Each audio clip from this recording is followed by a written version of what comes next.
চাল কুমড়ার পাতা দিয়ে বড়া বানালাম। দেখো চাটনি বানিয়েছি সেগুল দিয়ে, তারপর পাতার ভিতরে ঢুকিয়ে এই দেখো বড়া বানালাম।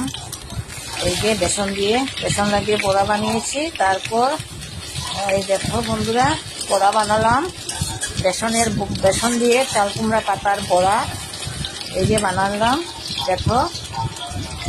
আর এখানে দেখো পাতার ভিতরে ঢুকিয়ে রেখেছি, এই যে চাল কুমড়ার পাতার ভিতরে শীতলের চাটনি ঢুকিয়ে রেখেছি। তারপর বড়া এই যে বানালাম দেখো বন্ধুরা।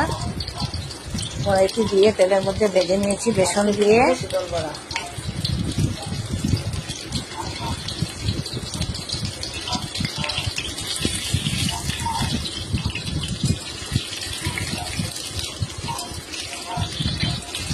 সব বড়া বানিয়ে নিলাম।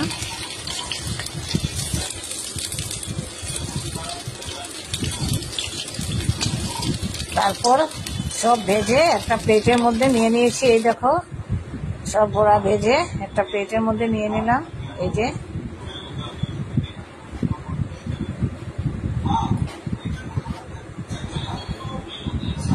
এখন খাবার পালা। তারপর বড়াটা করেই বসে গেলাম খেতে।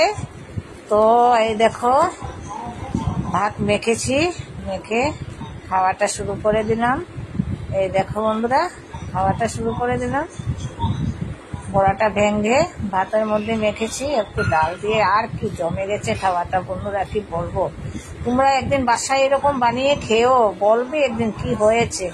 চাল কুমড়ার পাতা দিয়ে শীতল বড়া এটা প্রসিদ্ধ খাওয়া, যে একবার খায় ও আর বারবার খেতে চাইবে।